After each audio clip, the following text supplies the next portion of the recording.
Oi, alunos do Colégio Silvandira. Espero que todos estejam bem. Hoje nós iremos iniciar a nossa aula de número 20, onde nós estaremos continuando o conteúdo de eletromagnetismo e vendo como é gerado o campo magnético através da corrente elétrica em um fio.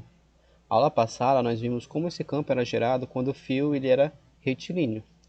Mas como sabemos, um fio tem como característica ser de material maleável.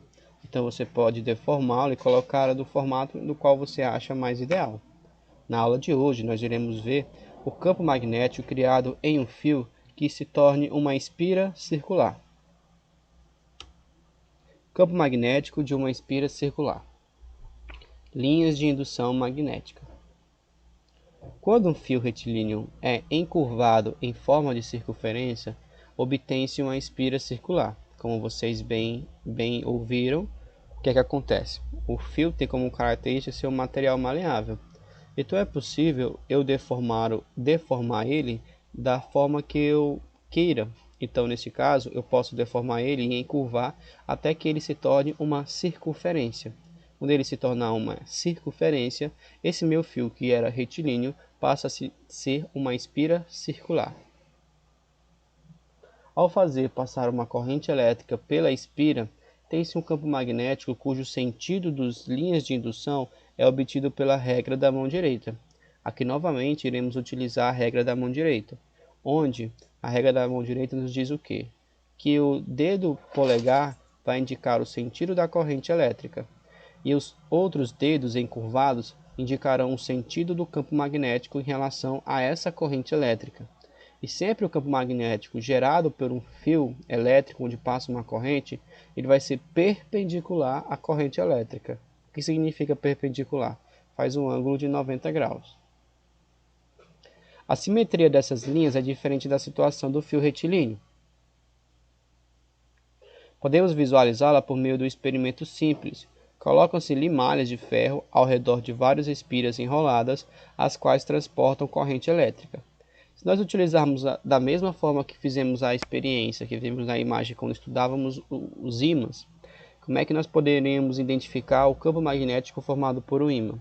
Poderíamos utilizar uma bússola, onde ali nós poderíamos caracterizar cada ponto no espaço em relação à influência dessa bússola em relação ao campo magnético gerado pelo ímã, ou simplesmente poderíamos utilizar um tipo de minério, que nós chamamos ele de limalha de ferro, onde ele tem por características interagir facilmente com o campo magnético gerado por algum determinado corpo.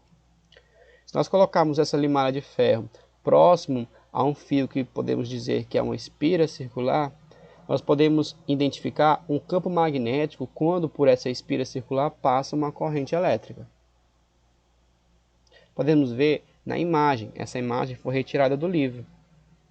Essa imagem nos mostra uma espira circular, onde nessa espira circular passa por ela uma corrente elétrica, onde pelo que nós vimos, toda vez que uma corrente elétrica entre um fio elétrico passa uma corrente elétrica, em consequência disso, gera ao seu redor um campo magnético.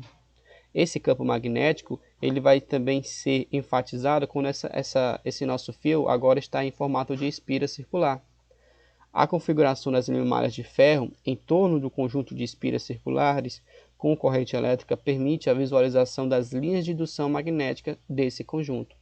Detalhe importante, aqui em nossa espira circular, o nosso objetivo é o quê?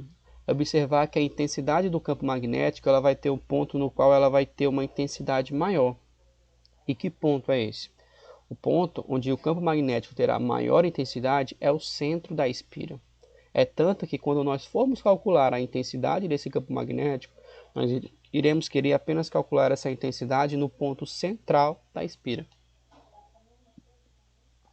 A configuração das limalhas apresentada na figura 1, que podemos observar aqui ao lado direito do slide, que mostra como são as linhas de indução magnética de um conjunto de espiras circulares. O campo magnético gerado por uma espira circular se assemelha muito ao campo magnético que observamos em um ímã, onde a parte onde as linhas de campo saem da nossa espira circular, elas indicam o nosso polo norte.